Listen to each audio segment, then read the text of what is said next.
kenapa mereka berani melacurkan diri terhadap independensinya itu karena takut kehilangan jabatan kira-kira seperti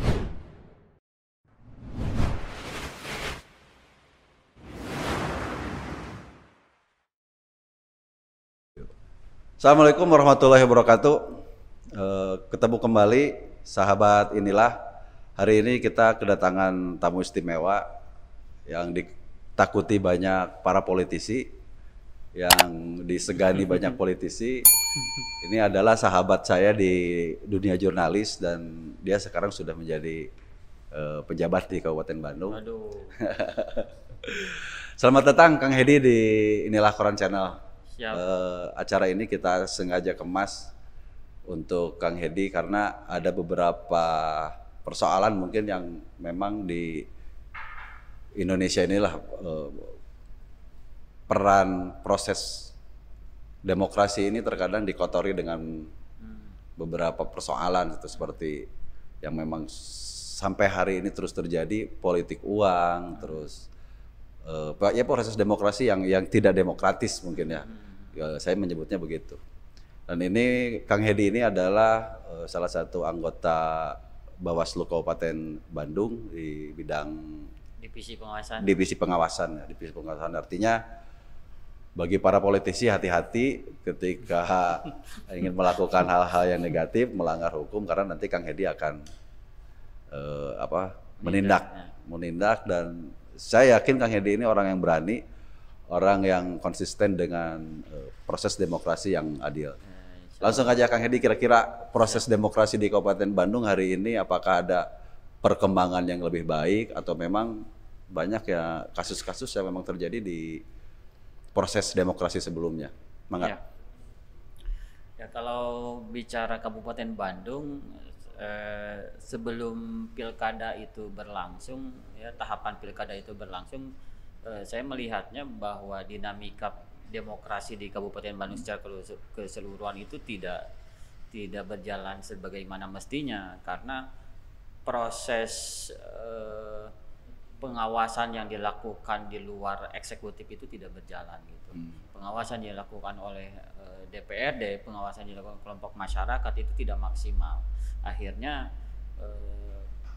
bupati atau mungkin juga eksekutif kita bisa mungkin warga Kabupaten Bandung bisa melihat bahwa masih terjadi kasus-kasus yang sebetulnya tidak mesti terjadi seperti kasus korupsi, kemudian pembangunan yang tidak dikontrol oleh publik, tidak diberi masukan oleh publik. Itu kritik-kritik itu harus disampaikan dan bupati jangan anti kritik terhadap yang disampaikan oleh publik. Nah, itu saya melihat proses demokrasi itu jangan dipahami hanya sekedar pemilu, jangan sekedar pilkada. Lebih dari itu adalah bagaimana masyarakat bisa menyampaikan aspirasinya, kemudian juga bupati, DPRD, birokrasi itu sebagai pelayan, itu harus dipahami. Itu baru demokrasi, di mana masing-masing pihak itu menempatkan sesuai dengan perannya masing-masing. Ada istilah ya, kalau memang ingin melahirkan pemimpin yang demokratis, ingin melahirkan pemimpin yang jujur, ya mereka harus melalui tahapan-tahapan yang jujur pula.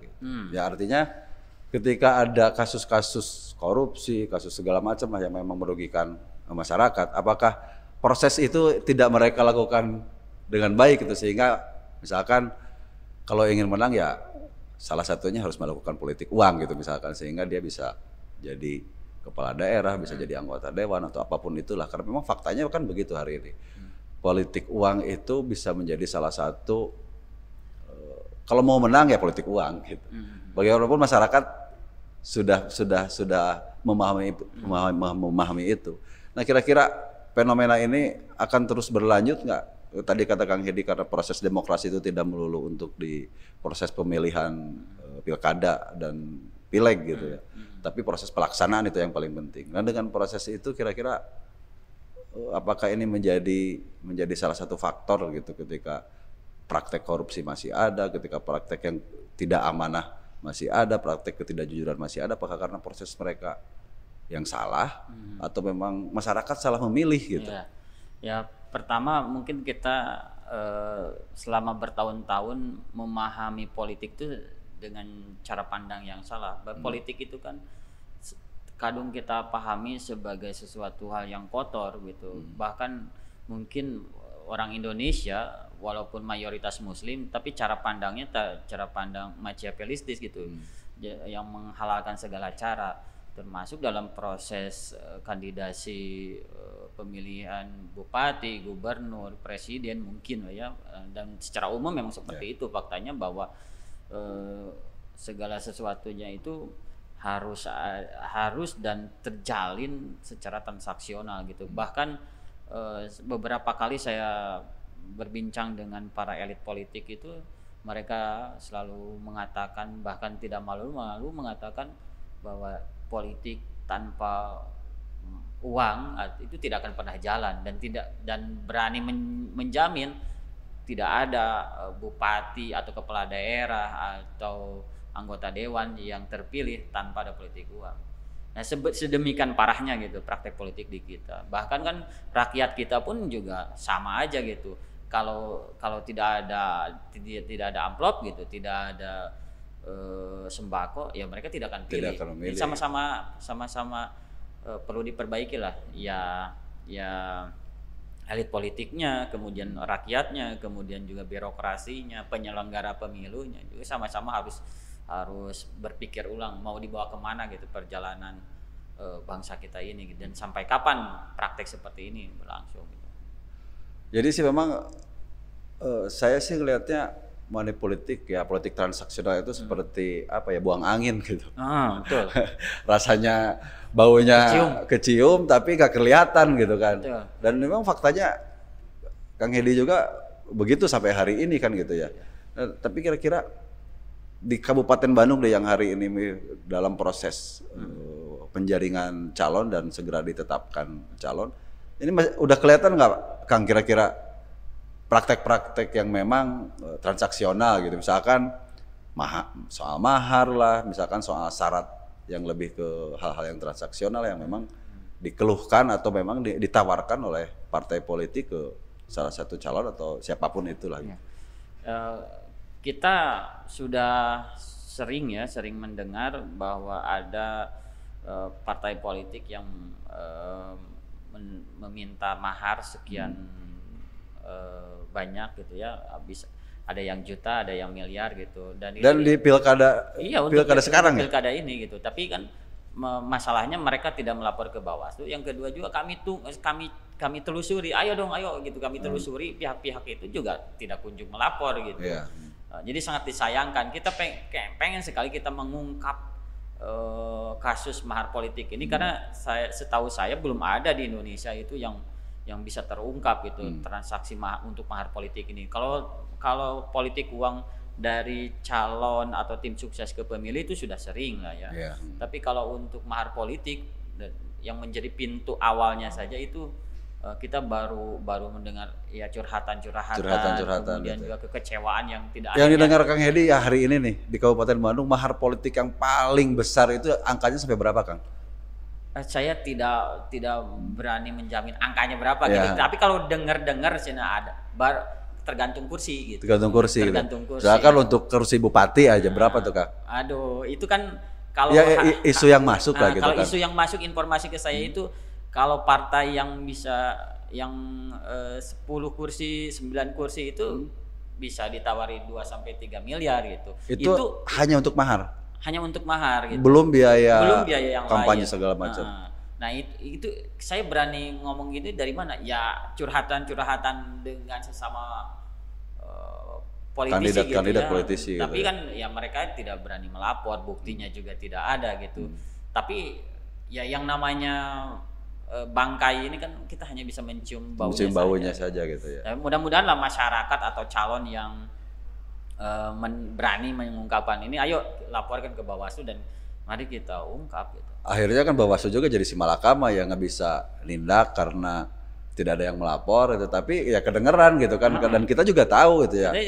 Kita juga tahu ternyata di situ ada transaksional gitu. Ini baru tahap pertama gitu ya. Belum lagi nanti ketika sudah prosesnya pemilihan terjadi itu kayaknya lebih parah lagi ya, tahap awalnya udah begini gitu. Iya, kira-kira seperti itulah. Iya. Dan makanya kalau Jalaluddin Rumi mengatakan kalau ingin melihat karakter pemimpin itu lihatlah masyarakatnya. Iya. Kalau pemimpinnya korupsi, ya pasti masyarakatnya juga korupsi. Kira-kira seperti itulah. Kalau jangan berharap pemimpinnya bersih kalau kita sendiri mentalnya masih mental pragmatis, transaksional. Ya mustahil lah kita mendapatkan pemimpin yang bersih. Artinya ketika kita mencari pemimpin yang amanah di proses demokrasi yang saat ini akan sulit gitu ya. Tapi ada nggak kira-kira yang akan tahu di Kabupaten Bandung yang ada salah satu calon yang memang dia nggak punya apa-apa tapi masyarakat ngedukung gitu, tapi dia punya keinginan yang baik gitu. Saya no comment. Ya artinya kan gini, kita masih mencari, artinya jangan pesimistis ketika melihat kondisi hari ini. Kalau saya sih silakanlah warga Kabupaten Bandung bisa menilai, bisa melihat rekam jejaknya, kemudian juga bagaimana sepak terjangnya gitu. Kalau saya dibatasi oleh pagar-pagar yang sangat normatif gitu, bahwa Bawaslu harus berbicara A kalau sudah ada buktinya A gitu. Kira-kira seperti itu. Jadi kecuali konteksnya konteks di luar Bawaslu gitu. Kalau seperti itu. Ya artinya kan masyarakat sekarang sih saya agak ini juga ya. Ketika misalkan setiap calon itu harus ada mahar gitu, bahkan sampai miliar gitu kan. Ini jadi agak ragu juga, kita bisa maju gimana gitu kalau diawali dengan hal-hal yang negatif ya mungkin nantinya juga bisa melahirkan para pemimpin yang koruptif juga kan gitu. Nah ini kira-kira apa nih yang dilakukan Bawaslu untuk mengantisipasi itu ketika kegelisahan atau memang fakta-fakta di lapangan seperti itu, karena memang kalau saya ini dari obrolan tadi dan ini munculnya dari elit gitu ya, partai memberikan tarif begitu, terus ya gimana ke masyarakatnya mau memilih pemimpin yang jujur gitu kalau dalam proses penjaringannya aja udah seperti ini gitu. Ya memang sangat mengkhawatirkan gitu kondisi seperti ini, dan kita terus mengedukasi masyarakat, ayo kita sama-sama benahi kondisi seperti ini, bahwa praktek politik uang yang selama ini terjadi itu tidak baik gitu, karena pada akhirnya masyarakat sendiri yang dirugikan gitu. Dan kami dalam beberapa kesempatan selalu menyampaikan ke masyarakat, selalu mengingatkan lewat kegiatan sosialisasi itu bahwa jangan ragu bahwa itu adalah pelanggaran kalau ada calon memberikan sesuatu kepada pemilih agar memilih dirinya, menjanjikan sesuatu, itu adalah politik uang gitu. Dan silakan lapor ke Bawaslu, identitasnya akan kita sembunyikan, dan mari kita ciptakan wilayah kita itu, pemimpin kita itu pemimpin yang bersih, pemimpin yang amanah, dan jangan apatis terhadap politik gitu, bahwa bahkan menurut Ibnu Taimiyah itu belum beriman seseorang kalau tidak berpolitik gitu. Nah persoalannya politik kita itu mau politik yang sekuler gitu, dipisahkan dari nilai-nilai, norma-norma, atau kita sebagai orang beragama tidak melupakan itu gitu. Nah, kan saya pikir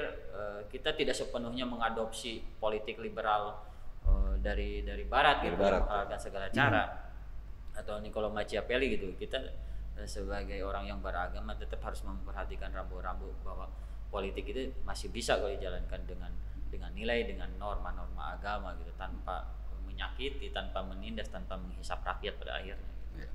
Nah, saya tertarik ke yang soal mahar politik tadi, Kang. Ini kalau yang terjadi di Kabupaten Bandung hari ini gitu, dari info-info yang akan, walaupun belum ada laporan secara resmi gitu ya. Ini kebanyakan yang ditawarkan itu oleh partainya memberikan tarif, atau memang si calonnya sendiri. Oke lah, saya didukung atau direkomendasikan oleh partai A gitu misalkan.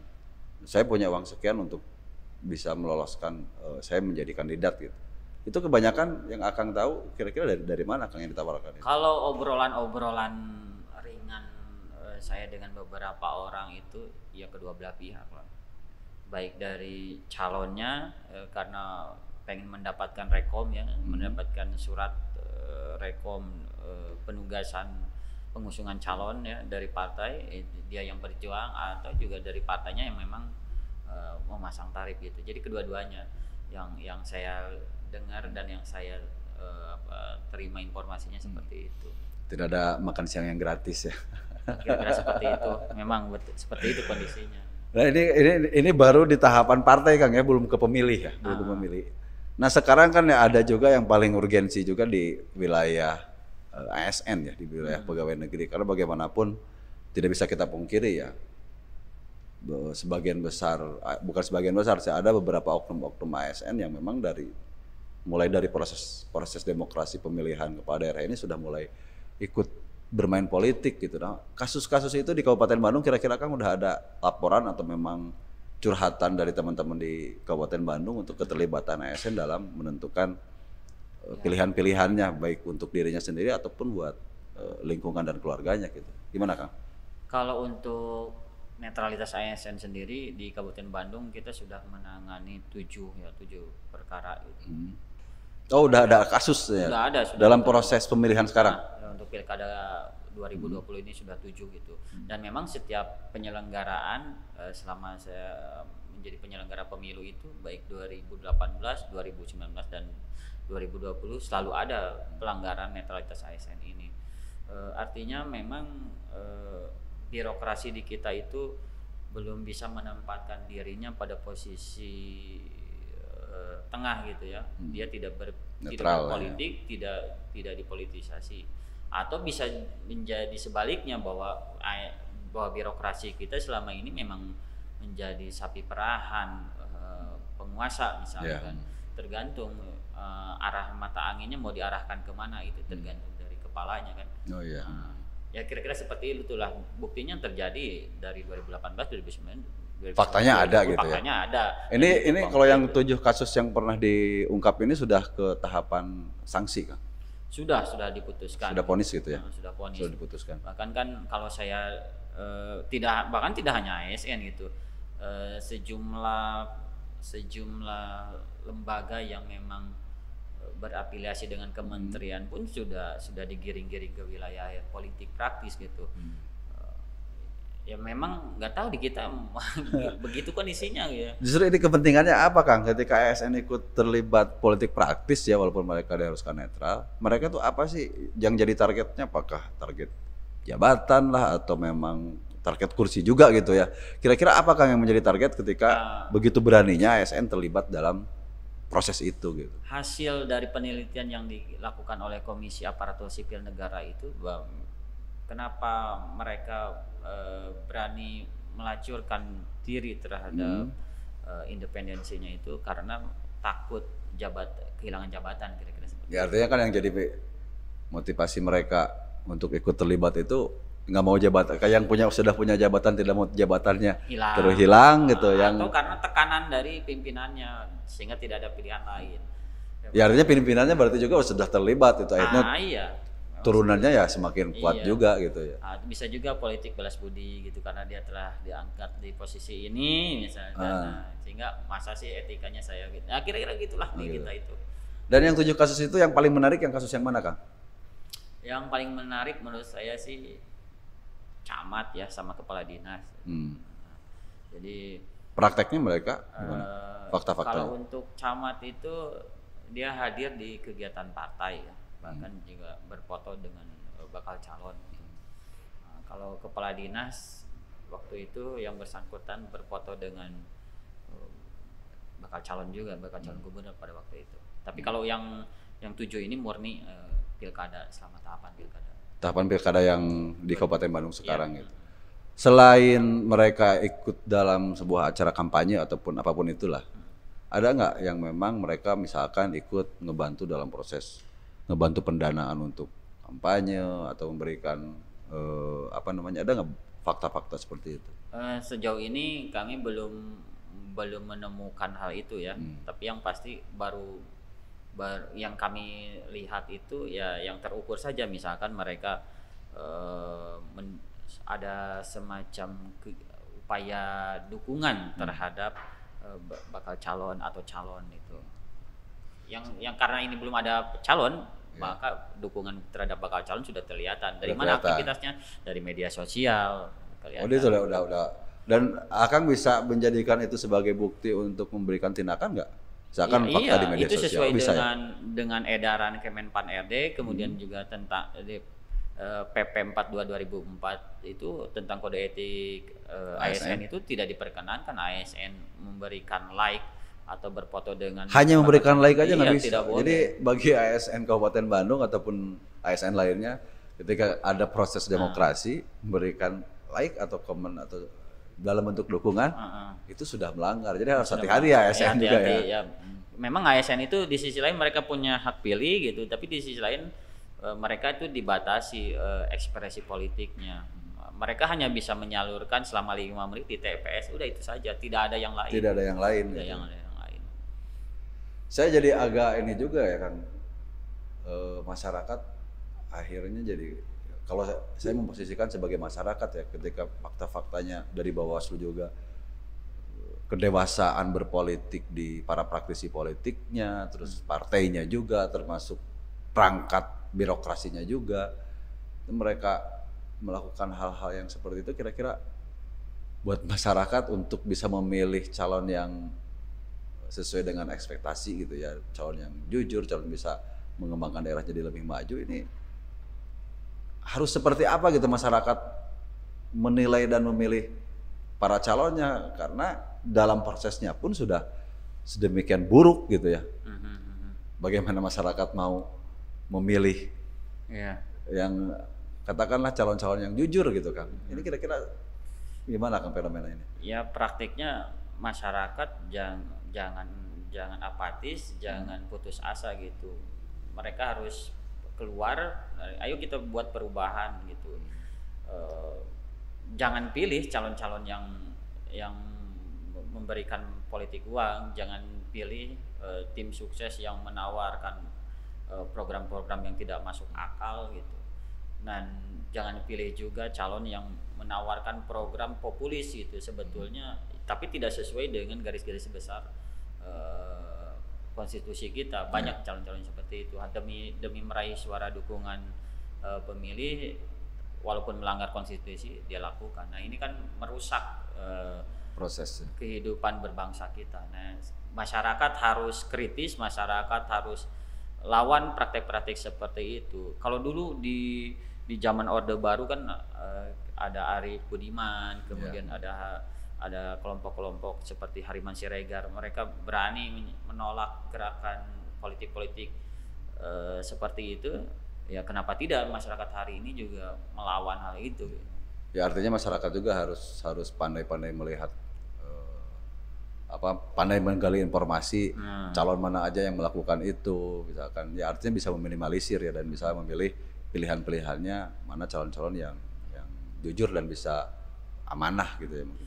Ya kalau semakin banyak pemilih yang kritis, pemilih yang menolak praktik seperti itu, saya yakin calon dan tim suksesnya pun akan berpikir sendiri, lain gitu ya. Ya artinya kan ketika mereka melakukan itu terus masyarakat sudah ngeh gitu dengan apa yang mereka lakukan, ya praktek itu ternyata bukan yang menguntungkan, malah merugikan gitu. Malah merugikan.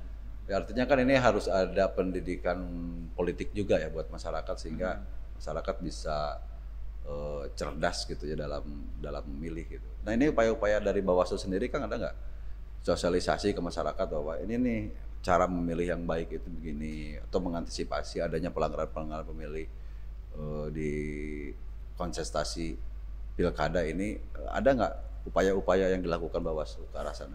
Ya kami mendatangi kelompok-kelompok masyarakat strategis ya. Kami temui organisasi masyarakat Islam ya, ormas-ormas Islam baik itu NU, Muhammadiyah, Persis dan lain sebagainya. Kemudian juga kami temui kelompok-kelompok mahasiswa, aktivis mahasiswa ya. Kemudian juga organisasi buruh, komunitas-komunitas motor. Kita kasih edukasi tentang pelanggaran-pelanggaran yang bisa menjadi pidana pemilu. Kami sampaikan seperti apa: dilarang berkampanye di masjid, dilarang berkampanye di tempat ibadah gitu.